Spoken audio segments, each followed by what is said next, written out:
sure you know. And this is, I'm sure. Too bad.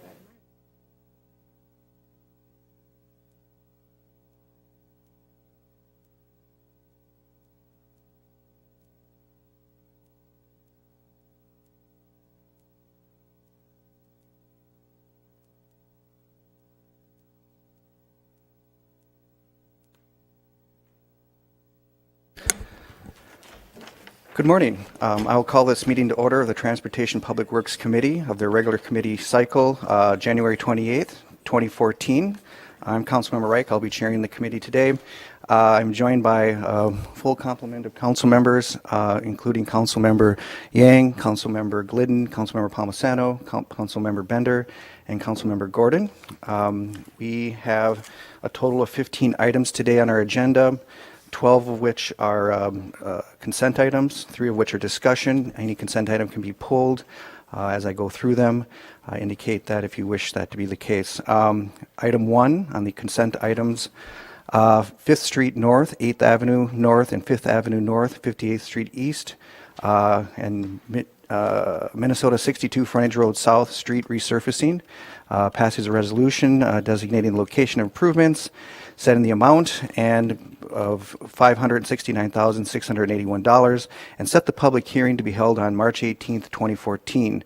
Item 2 is also a passage of resolution designating the location at Loring Park area, South North Loop area street resurfacing project. Receive the estimated cost of $748,554 and set the public hearing for March 18th, 2014. Item 3 is the master partnership contract with MnDOT. Authorize an execution of a partnership contract between the State of Minnesota Department of Transportation and the City of Minneapolis for a term ending June 30th, 2017, and granting authority to the city engineer to execute additional agreements necessary to carry out the provisions of the master partnership contract. That item will be referred to Ways and Means Committee. Maintenance agreement for MnDOT Railway Bridge. Authorize the execution of a maintenance agreement with the Minnesota Department of Transportation for the Railway Bridge over Central Avenue Northeast, 14th Avenue and 18th Avenue Northeast. This item will also be referred to the Ways and Means Budget Committee. Item 5 is the Central Corridor LRT project. Authorize execution of a supported funding agreement, SFA 21, with the Metropolitan Council for work associated with the resurfacing of Pleasant Avenue between Arlington and Washington Street, or Washington Avenue rather, southeast. Authorize execution of Amendment 1 to SFA 5, increasing the maximum reimbursement amount for the city installation of water main isolation valves along the LRT route, and authorize execution of Amendment 1 SFA 18 for payment to the city of costs related to the traffic signals, street lighting, and sewer water work associated with the project. This will also be referred to Ways and Means Budget Committee. Item 6 is the sanitary lift station rehabilitation project. Authorize an increase to the contract of Minker Construction by $170,400 to include the rehabilitation of the Calhoun Isle lift station in the sanitary lift station rehabilitation project. No additional appropriation required. Item 7 regards the reconstruction of existing water mains. Authorize increase to contract to Furpel Construction USA LLC by $87,468 for a revised contract total of $480,408 to allow for the structural lining of a water main in the additional location not included in the original project. No additional appropriation required. This will also be referred to the Ways and Means Budget Committee. Item 8 refers to the water service line repair assessment cancellation. Passage of a resolution canceling a water service line repair special assessment for the property located at 4949 2nd Avenue South, which was included on the assessment roll in error. Item 9 is a contract amendment for Hools Brothers Trucking Incorporated. Authorize amendment to contract with the Hools Brothers Trucking to increase the 2014 annual expenditure by $500,000 for the hauling and disposal of agricultural liming material. No additional appropriation required. This will be referred to the Ways and Means Budget Committee. Hennepin County Land Conveyance is item 10. Authorize execution of the conveyance document from Hennepin County for land needed by the city to construct a retaining wall and sidewalk in conjunction with the Riverside Extension Reconstruction Project at the intersection of 15th Avenue South and 4th Street South. Item 11 on the consent agenda is temporary construction agreement for Bridge Number 9 repairs. Authorize execution of an agreement with the University of Minnesota regarding construction activities and easements on and in the vicinity of Bridge Number 9 over the Mississippi River. For those who might not know, Bridge Number 9 is Bridge Number 9. It's sometimes referred to as the Pink Bridge or the pedestrian bike bridge that goes over the river connecting downtown to the U of M. Item 12 are bids, low bids, except low bid Thomas & Sons Construction Incorporated for an estimated expenditure of $1,307,000, $495.50 for the construction of 88 pedestrian ramps for the paving division. And the second low bid is to accept the low responsive bid of Calgon Carbon Corporation for an estimated annual expenditure of $1 million to furnish and deliver powder activated carbon to the water treatment and distribution division. Those are the 12 items for consent. I'll move all 12 items unless anyone wants to pull an item. Seeing none, those items are forwarded for approval. All those agreeing say aye. Dissenting nay. Those carry. Now we go into our discussion around. Discussion item 13 is the requirements for snow and ice removal from public sidewalks communication plan. The action is to receive and file a report on communication plan for the requirements for snow and ice removal from the public sidewalks. This is something that I believe was a staff direction to come back with this report. Director Kaki, you have the floor. Good morning, Mr. Chair. That is correct. This was a item that came up, I think, last October, November, in a public hearing asking just for clarification of the communication that we currently do regarding snow and sidewalks. So Mr. Kennedy, Mike Kennedy, our Director of Transportation Maintenance Repair, present the report. Welcome, Mr. Kennedy. Morning, Mr. Chair, members of the committee. I'm Mike Kennedy. I'm the Director of our Transportation Maintenance and Repair Group. Transportation Maintenance Repair, one of the functions in it is enforcement of the city's sidewalk ordinances, both for our summer condemnation and repair program, as well as making sure that people comply with the city's snow shoveling ordinances. The group that does that within our division is our sidewalk inspections group, headed up by Mr. Dan Bauer, who is our supervisor of the sidewalk inspections and is overseen by Larry Matsumoto. This report is in response to when we were here last, I think it was October, and there was a couple here appealing their sidewalk shoveling ordinance, and we were asked to come back to talk about the city's communication plan for snow shoveling ordinance in the city of Minneapolis. Outreach to the public comes from both Public Works and the Communications Department for the snow shoveling ordinance and is continually improving. Let me talk just a little bit about, as a refresher, of what the program is and how we do it. In the wintertime, our sidewalk inspections group will respond to complaints from 311 that come through 311 about unshoveled sidewalks, or they are maybe aware of places where there's non-compliance out there, and they'll go out and inspect those. They will inspect them. They typically will send a warning letter. They'll inspect them the first day or as soon as possible. They'll send a warning letter, go out and re-inspect after a couple of days. If the sidewalk is shoveled, typically they will take no further action. If it's not, they'll send another warning letter to order the sidewalk be shoveled.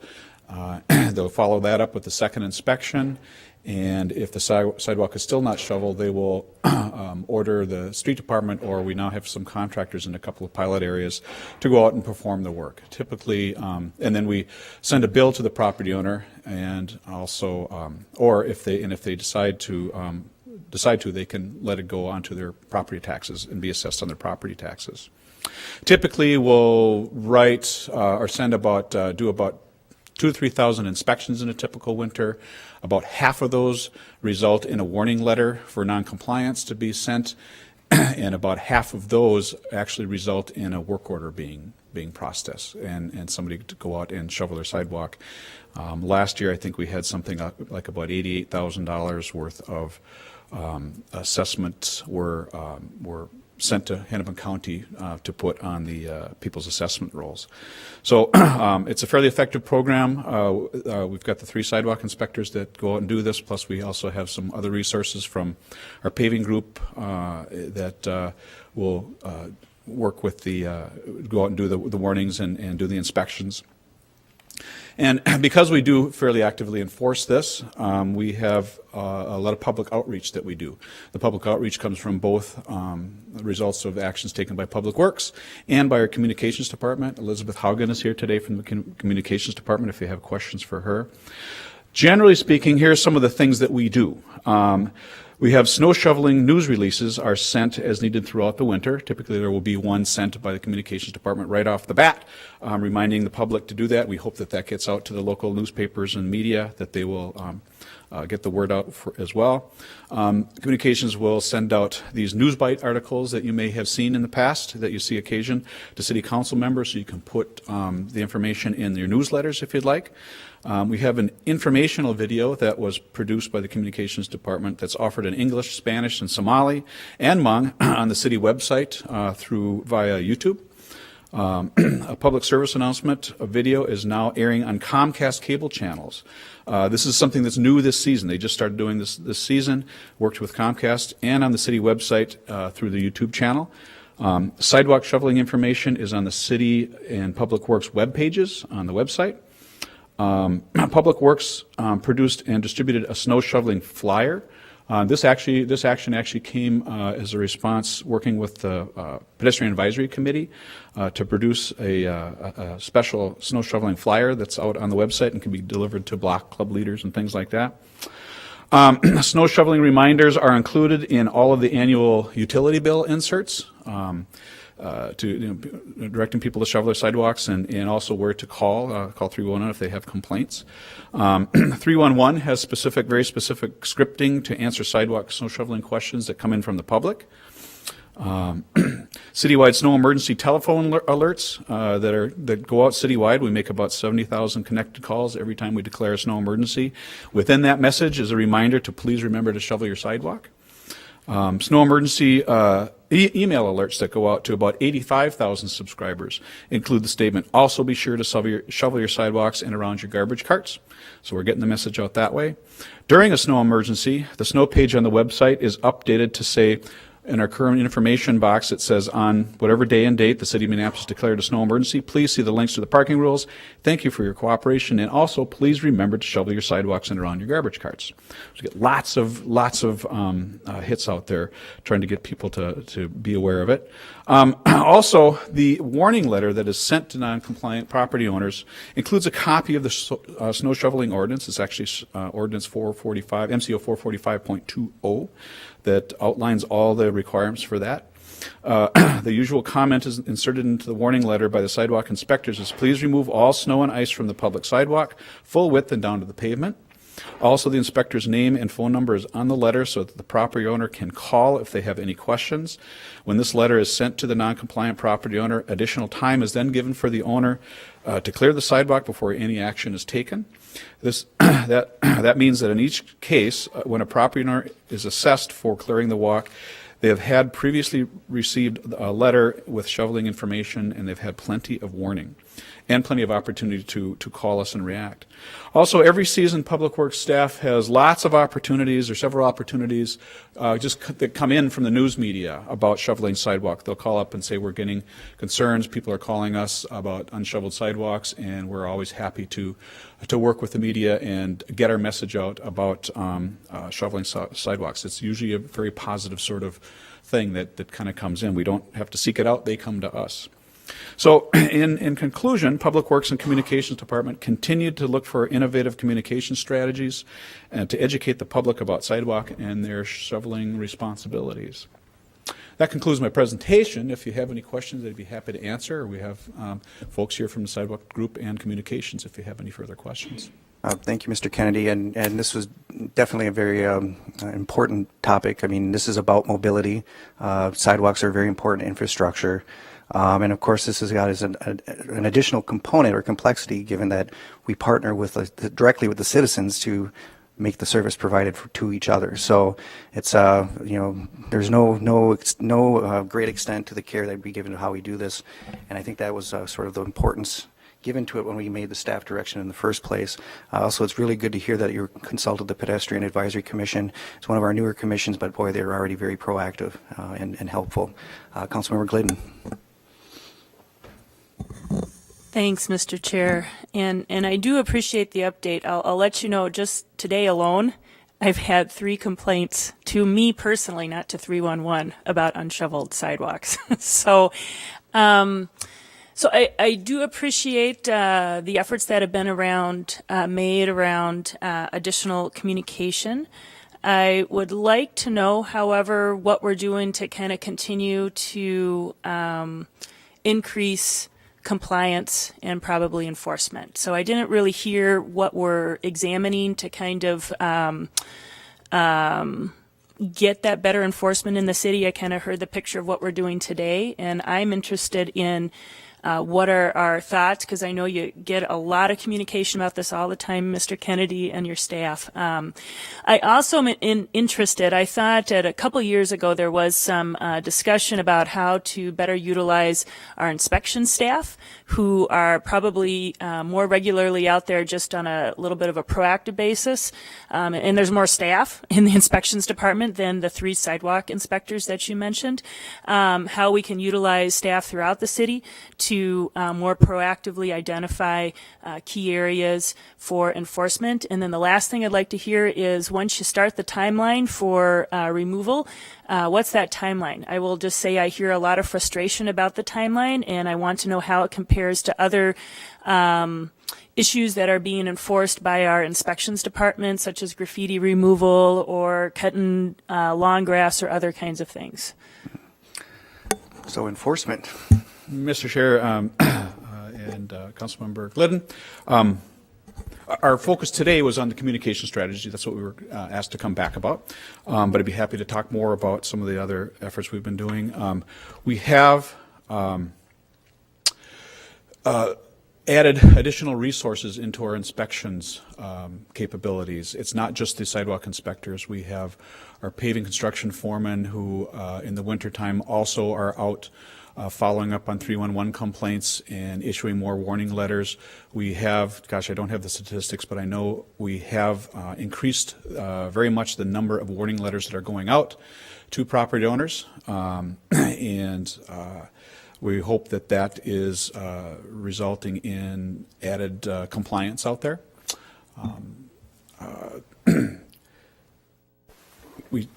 And a lot of the strategies that we're trying to do are increased communication about the rules and the responsibilities.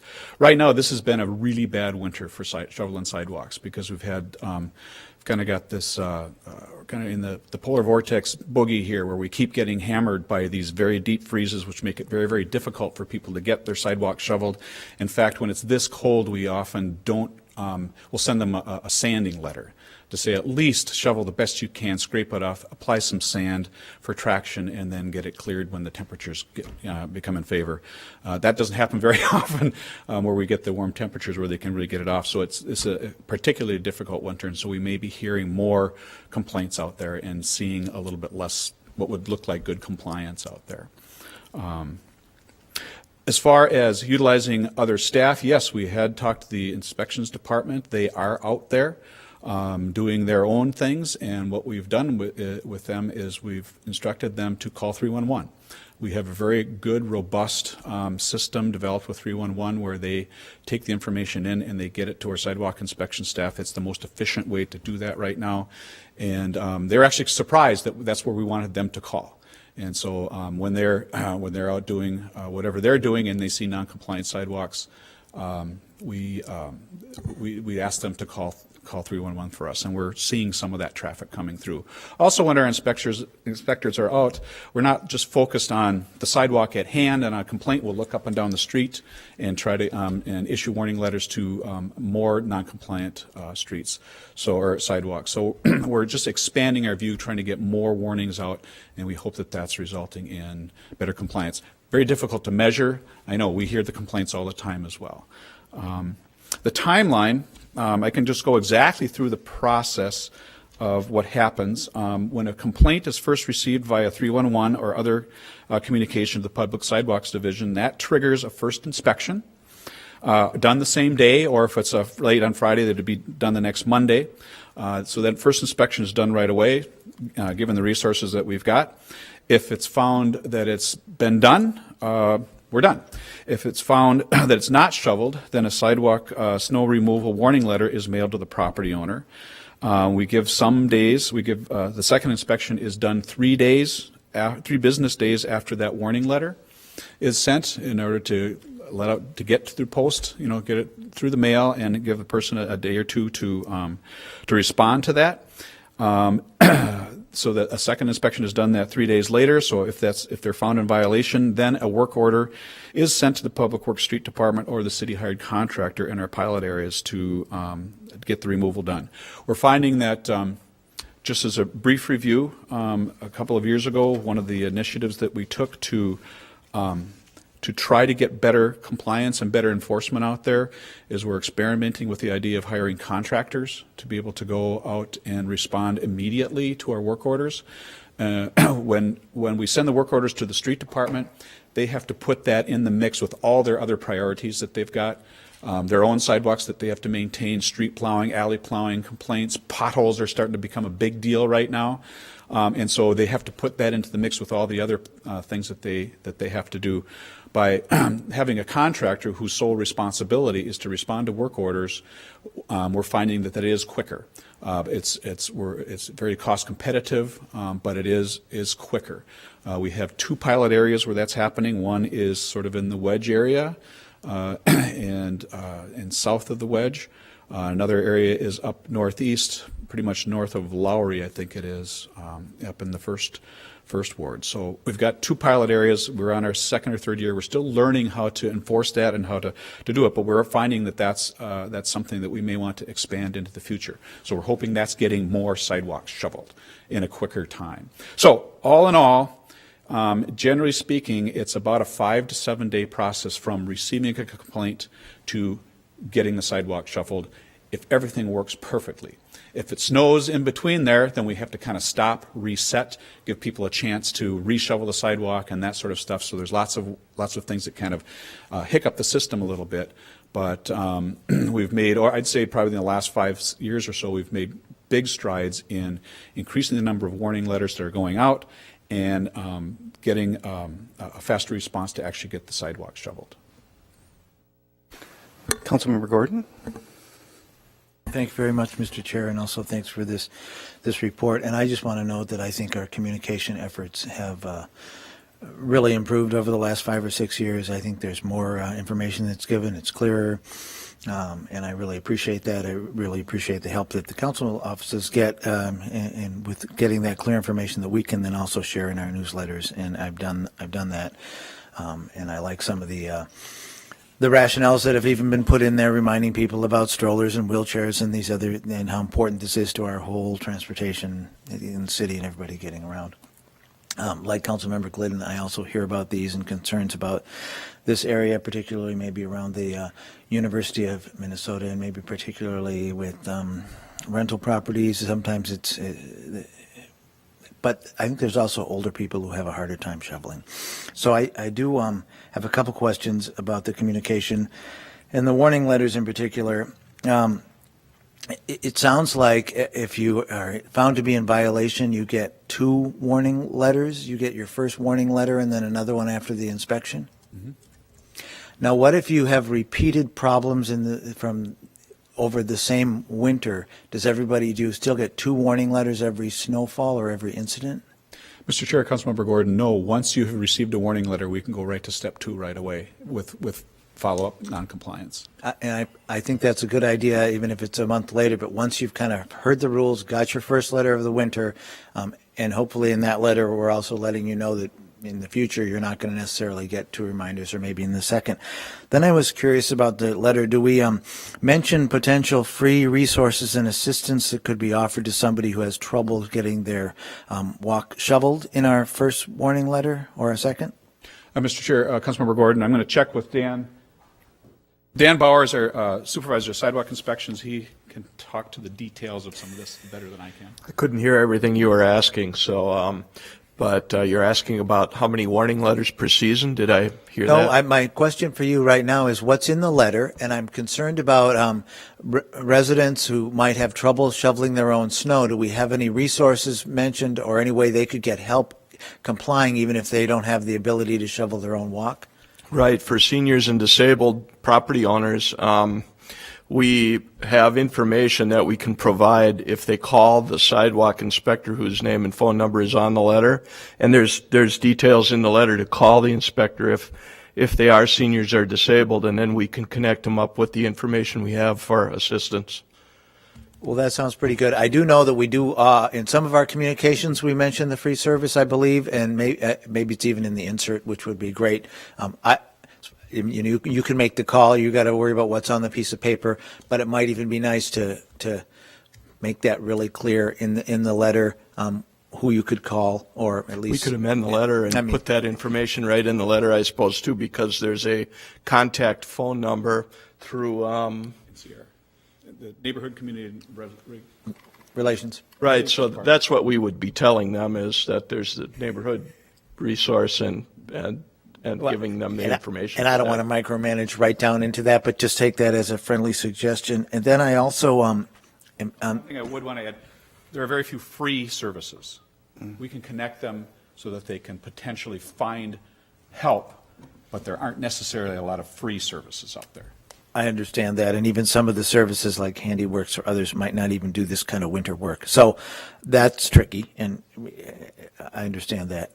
My second question is maybe on the other side of it, and it has to do with rental licenses. I know the ordinance also says failure to, I believe, we have the authority, if you're not shoveling your walk, to actually revoke your license or your permit. We have that written in there, I think. I see that on 445.40. Do we say that in the warning letter? If you have a rental license, there might be some point where we could actually say failure to comply with our snow removal rules could result in extreme measures, or however we want to say it, in revocation of a rental. No, nothing specifically that pertains to rentals or rental license properties. But, we have the two categories of properties. There's the residential properties, which would be single-family dwellings or I'm lost for words. Duplexes.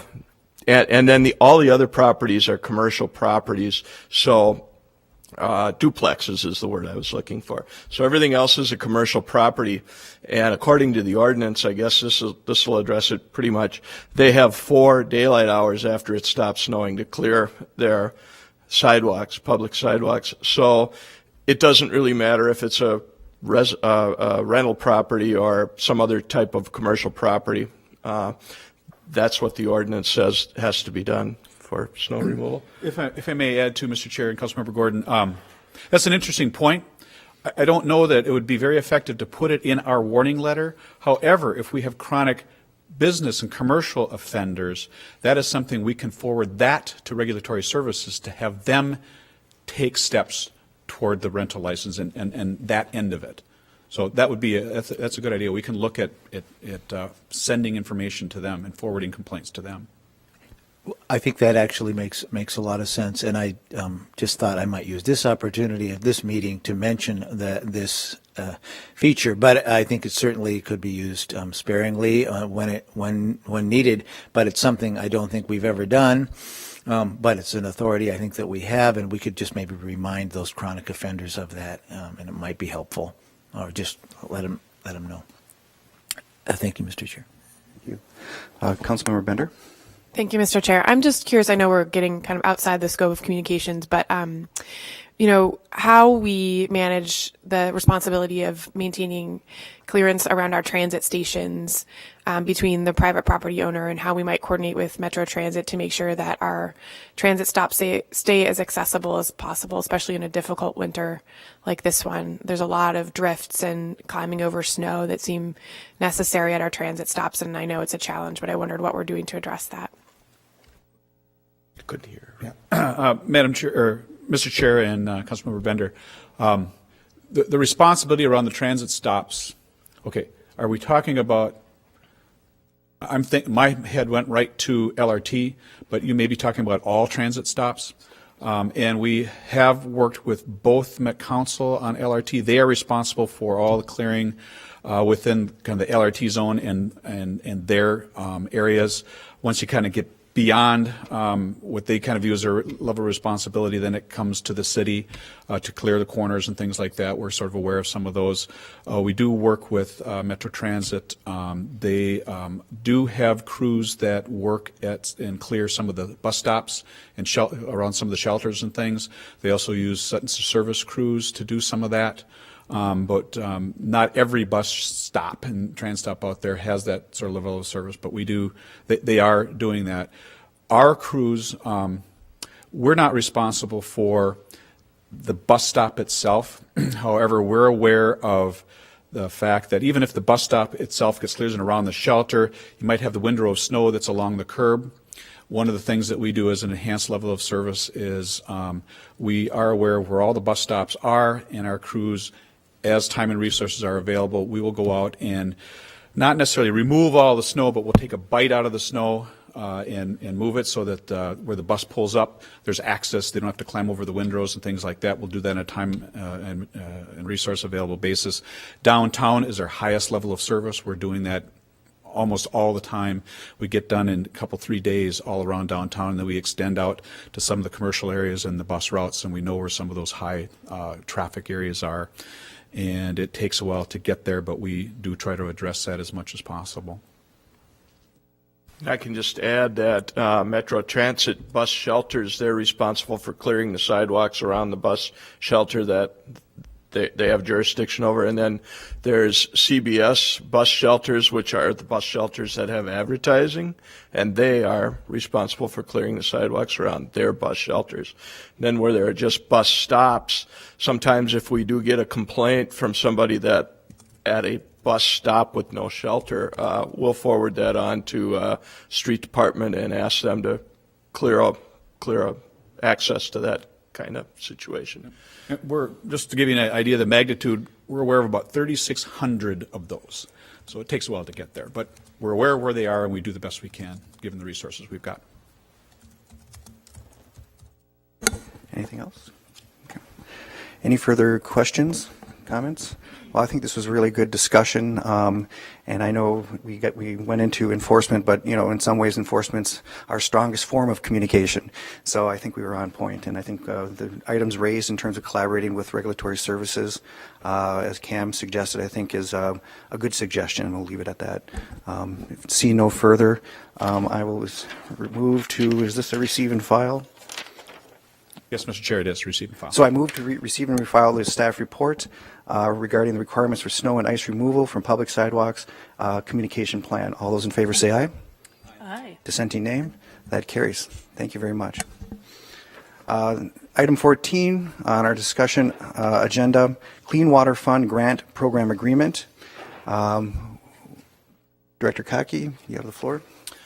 Thank you, Mr. Chair. This particular item, we asked if it could be a discussion item, primarily because we wanted to take the opportunity to try to publicize the program a bit more. So I'll have Kelly Moriarty from our Surface Water and Sewers area present this report. Thank you. Welcome. Good morning, Mr. Chair, committee members. My name is Kelly Moriarty, and I'm an engineer with the Surface Water and Sewer Division of Public Works. Before you today is a resolution authorizing city officials to execute an agreement with the Metropolitan Council for the I&I Clean Water Fund Grant Program to provide property owner financial assistance for repairs to private sewer services.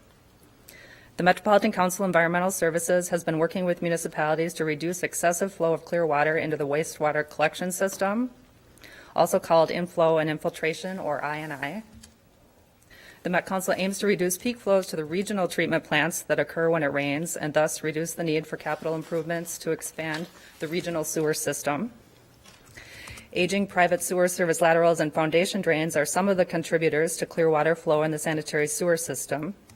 And in 2013, the Minnesota legislature appropriated $1 million in Clean Water Fund money to help property owners make repairs to private sewers and reduce I&I. The Met Council is passing 100% of that funding to eligible cities through a grant to disseminate to property owners. Repairs that are eligible for the grant include rehabilitation or replacement of any sewer service lateral between the building and the city's sewer, or a foundation drain disconnection. Property owners will be able to apply through the city for a grant to cover 1/3 of their repair costs with a maximum of $2,000 per site. Expenses incurred for work inspected no earlier than July 1st, 2013 are eligible for these grant funds.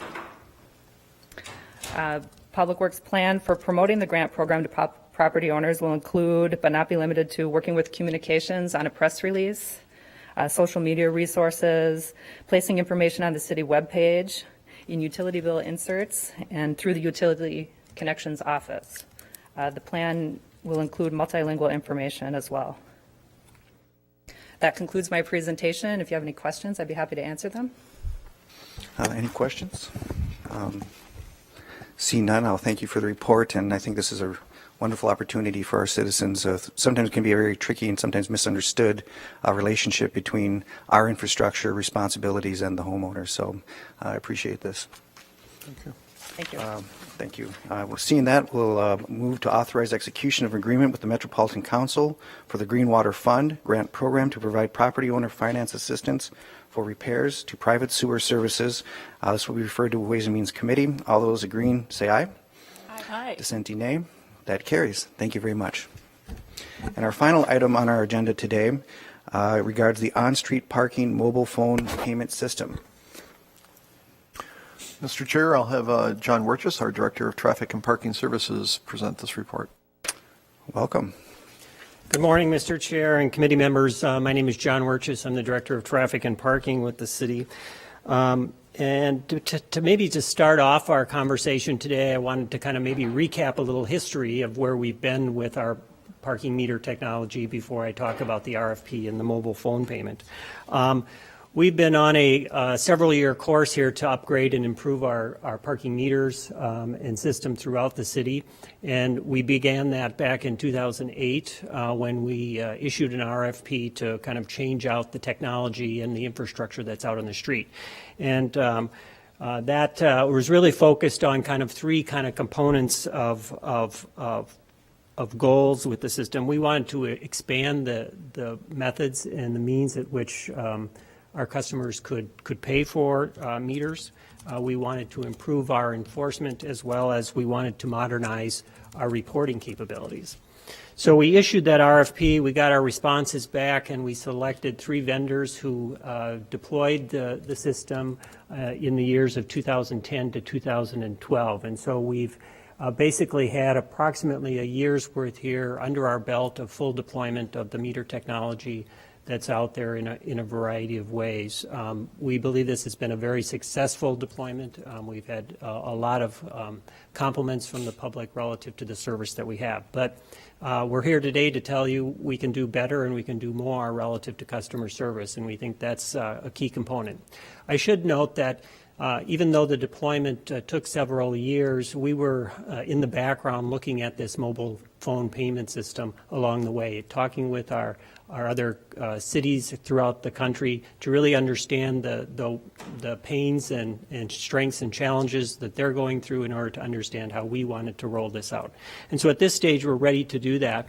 I think that kind of the key focus of jumping into the on-street mobile phone parking effort is really to further expand the opportunities on how our customers can pay for our meters on street. And so with that, staff has kind of worked with multiple departments and others with the city, our regulatory services, traffic control folks who enforce it, with our IT department, with communications, as well as finance, to understand the parameters on how we want to move this forward. I should note, to kind of give you an understanding, there are multiple ways of how this could deploy, and a number of the vendors have, I'll say, bells and whistles that they'd like to sell us on, and so we'll be looking at what they bring forward to us. But there are opportunities through direct use of your phone to call a number, to text a number, to use QR codes, quick response, or little dot matrix components of that, as well as a specific app related to the vendor. And so we'll be looking at all those types of technologies, probably even more that I didn't even list there, that will be part of our review. I should note in the letter, I won't go through all of them, but just maybe to highlight a few, some of the benefits related to moving forward with the with the mobile phone. One is the ability to sit in your car and make the payment right there before you even get out of the car. On a day like today, minus 15 degrees, that's a blessing in anybody's mind. In addition to that, we believe that technology will also be responsive back to the customer in the sense of being able to tell them, they've got a few minutes left on their payment, and they'll be able to either go out there and move their car, or maybe increase the payment if they are allowed to do that, given the time limit on the meter at the time. And so those are just a few. There are many others. The basic approach to the RFP and how we're planning to deliver it, we'll go through the solicitation. We want to pick a vendor to work with. We'll be going through 3 phases of examination of how we bring that forth: a pilot, an expanded area, and then a broad citywide deployment.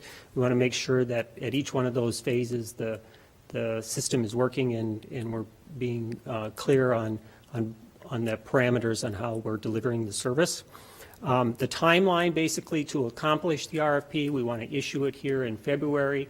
We want to have our proposals back and underway for selection in April, May-ish, and then start our deployment in the summer and have full deployment in the fall of this year. So with that, Mr. Chair, I'm done with my presentation and be glad to answer any questions that the committee may have. Thank you for both the recap and giving us a heads up to some new directions we might be taking technologically. And the advantages are pretty clear that you've seen in what we have implemented, and it seems very promising what you're contemplating to implement in terms of new technology. I guess not to be crass, but with the improvements that we've had and the technology that we've advanced to date, how has that impacted the till, so to speak, in terms of the money taken in? Well, Mr. Chair, the till has been affected in 2 different ways. We're first on the expense end of the equation. The new technology comes with a lot of people choosing to use their credit card, and with that credit card comes a fee structure with it. And so our expenses have risen. On the corollary, our revenues have also risen, but the net between the two has greatly outweighed, so we have more revenue than we've had new expenses relative to the system. I can get you some specific numbers. I don't have them off the top of my head, but it's definitely a positive with the deployment of the new technology. Thank you. Any further questions, comments? Seeing none, I will move to authorize issuance of a request for proposal to solicit proposals for qualified vendors for an on-street parking mobile phone payment system. All those in favor say aye. Aye. Dissenting nay. So authorized. Thank you very much. With that, we have concluded the agenda and are thereby adjourned. Thank you.